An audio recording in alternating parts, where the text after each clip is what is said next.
കേരളത്തിൻ്റെ പരിച്ഛേദമാണ് നിങ്ങൾ. തിരുവനന്തപുരത്ത് നിന്നും കാസർഗോഡ് വരെയുള്ള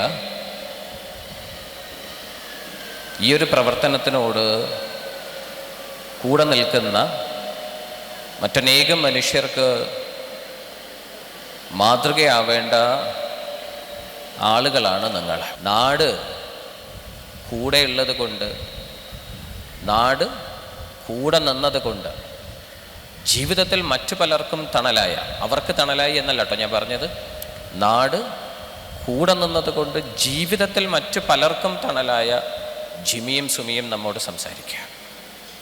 അത് കഴിഞ്ഞ് നിങ്ങളുടെ നാട്ടിൽ നിങ്ങൾ തിരിച്ചെത്തിയാൽ എങ്ങനെ പണിയെടുക്കണമെന്ന് ഡോക്ടർ നവീൻ നമ്മോട് പറഞ്ഞു തരും.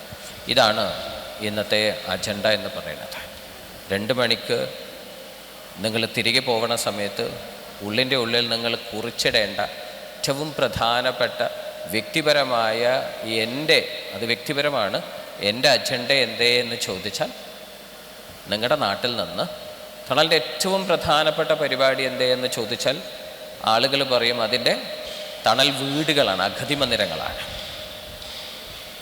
വ്യക്തിപരമായി എൻ്റെ അജണ്ട എന്തേ എന്ന് ചോദിച്ചാൽ 2 മണിക്ക് എഴുന്നേൽക്കുന്ന നിങ്ങളെ സംബന്ധിച്ചിടത്തോളം 2 മണിക്ക് എഴുന്നേൽക്കുന്ന നിങ്ങളെ സംബന്ധിച്ചിടത്തോളം നിങ്ങളുടെ നാട്ടിൽ നിന്ന് ഒരാൾ പോലും അഗതി മന്ദിരത്തിൽ എത്തില്ല എന്ന ഉറച്ച തീരുമാനമാണ് എന്നുണ്ടാവേണ്ടത്. അതോടുകൂടി തണലിടങ്ങളെ നശിപ്പിക്കാൻ വേണ്ടിയിട്ടുള്ള ഒരു പ്രവർത്തനമാണ് നിങ്ങളുടെ ഉള്ളിൽ നിന്ന് ഉണ്ടാവേണ്ടത്.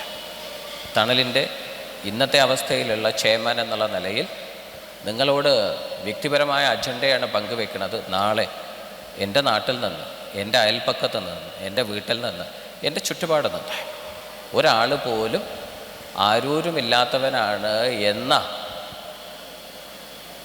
എന്ന മേൽവിലാസത്തിൽ തണലിലേക്ക് എത്തില്ല എന്ന ഉറച്ച ബോധ്യവും തീരുമാനവുമാണ് ഇന്ന് നമ്മുടെ ഉള്ളിലേക്ക് ഈ 2 മണി കഴിയുമ്പോഴേക്ക് ഉണ്ടാവേണ്ടത്.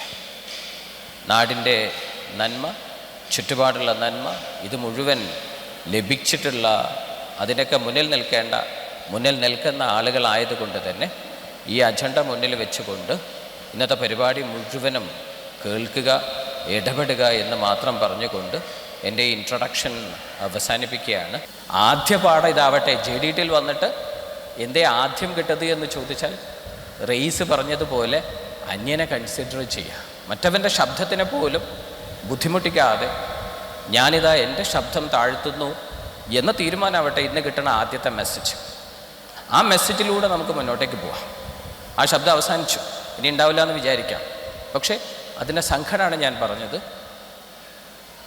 എന്നോട് പറയാൻ നീ ആര് എന്ന ചോദ്യത്തിൽ നിന്ന് വ്യത്യസ്തമായി ഞാൻ ശബ്ദം കുറച്ചാലല്ലേ മറ്റവനത് കേൾക്കും. ഇതാവട്ടെ ഇന്നത്തെ ആദ്യത്തെ മെസ്സേജ്. ആ മെസ്സേജിലൂടെ മുന്നോട്ട് പോയി ഉച്ച കഴിഞ്ഞ് എഴുന്നേൽക്കുന്ന സമയത്ത് ഇത് മുഴുവൻ കേട്ടുകൊണ്ട് ഉച്ച കഴിഞ്ഞ് എഴുന്നേൽക്കുന്ന സമയത്ത് ഒന്ന് ആലോചിക്കുക. ആ ആലോചന എൻ്റെ ജീവിത വിജയത്തിന് വേണ്ടിയാണ് എന്ന തിരിച്ചറിവിന് പുറത്ത് ഇത് പ്രാവർത്തികമാക്കാൻ നിങ്ങൾക്ക് കഴിയട്ടെ. പൂർണ്ണ അച്ചടക്കത്തോട് കൂടിയിട്ട് ഇത്രയേറെ മനുഷ്യർ, 1800ഓളം മനുഷ്യരാണ് ഇന്നിവിടെ ഉണ്ടാവുക, സന്നിഹിതരായിട്ടുണ്ടാവുക.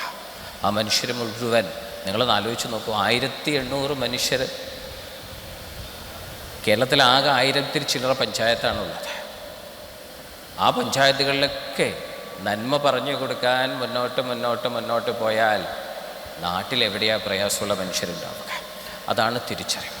ആ തിരിച്ചറിവിന് പുറത്ത് എന്നെക്കൊണ്ട് അയൽപ്പക്കത്തുള്ള വെറുതെയാണ് അയൽപ്പക്കത്തുള്ള ഒരു 10 വീട്ടിന് എന്നെക്കൊണ്ട് ഗുണമുണ്ട് എന്ന് ഞാൻ തീരുമാനിച്ചാൽ തീരുന്ന പ്രശ്നം മാത്രമാണ് നമ്മുടെ കേരളത്തിലുള്ളത്. അത് കഴിഞ്ഞ് നമുക്ക് പുറത്തേക്ക് എവിടെയും. അതുകൊണ്ട് തന്നെ ഞാൻ അവസാനിപ്പിക്കുകയാണ്. ഇതാണ് ഇൻട്രൊഡക്ഷൻ. സ്റ്റേജ് അവസാനിക്കുകയാണ്. സിദ്ധാർത്ഥിൻ്റെ മനോഹരമായ ഒരു ഗാനമായിരിക്കും അടുത്തുണ്ടാവുക. സിദ്ധാർത്ഥ് ഒരുങ്ങിയാൽ അത് കഴിഞ്ഞ് അമലിൻ്റെ അച്ഛനും ഷതയുടെ വാപ്പയും. മനസ്സിലാക്കേണ്ടത്, ഞാനൊരു കാലം വരേക്കും ഈ ഭിന്നശേഷിക്കാരായ മക്കളെ ദൈവത്തിൻ്റെ മക്കളെന്നാണ് വിളിച്ചിട്ടുണ്ടായിരുന്നത്. ദൈവത്തിൻ്റെ മക്കളെന്നാണ് വിളിച്ചിട്ടുണ്ടായിരുന്നത്. അതങ്ങനെയാണ്. കാരണം ആളുകൾ ഇവരുടെ മുന്നിലേക്ക് വർത്തമാനം പറയുക, ദൈവത്തിൻ്റെ മക്കൾ, മലാഖ കുട്ടികളായ മക്കൾ, നിങ്ങളെ ഏൽപ്പിച്ചത് മറ്റവരെ ഏൽപ്പിച്ചാൽ അവർ നോക്കില്ല എന്ന് വിചാരിച്ചിട്ടാണെന്നൊക്കെ പറഞ്ഞ് ഭയങ്കര പോളിഷ്ഡ് വർത്തമാനമൊക്കെ പറയും. കോഴിക്കോട് വെച്ചൊരു പ്രോഗ്രാമിൽ ആ ശബ്ദം നിലച്ചു കേട്ടോ. നേരത്തെ നിലച്ചിരുന്നുവെങ്കിൽ അവിടെയാണ് നന്മ. കോഴിക്കോട്ട് വെച്ചുള്ള ഒരു പ്രോഗ്രാമിൽ ഈ മക്കളെ ദൈവത്തിൻ്റെ മക്കളോട് ഉപമിച്ച സമയത്ത് എൻ്റെ വർത്തമാനം കഴിഞ്ഞ് ഞാൻ എഴുന്നേറ്റ സമയത്ത് ഒരു അമ്മ എൻ്റെ അടുത്തേക്ക് സ്റ്റേജിലേക്ക് വന്നിട്ട് പറഞ്ഞു, ദൈവത്തിൻ്റെ മക്കളല്ല, ഞാൻ പ്രസവിച്ച എൻ്റെ മകളാണ് എന്ന് പറഞ്ഞു. ഞാൻ പ്രസവിച്ച എൻ്റെ മകളാണ് എന്ന് പറഞ്ഞു. അമലിൻ്റെ അച്ഛനും ഷതയുടെ വാപ്പയും നിങ്ങളോട് പറയാൻ വേണ്ടി പോണത് അവർ ദൈവത്തിൻ്റെ മക്കളല്ല.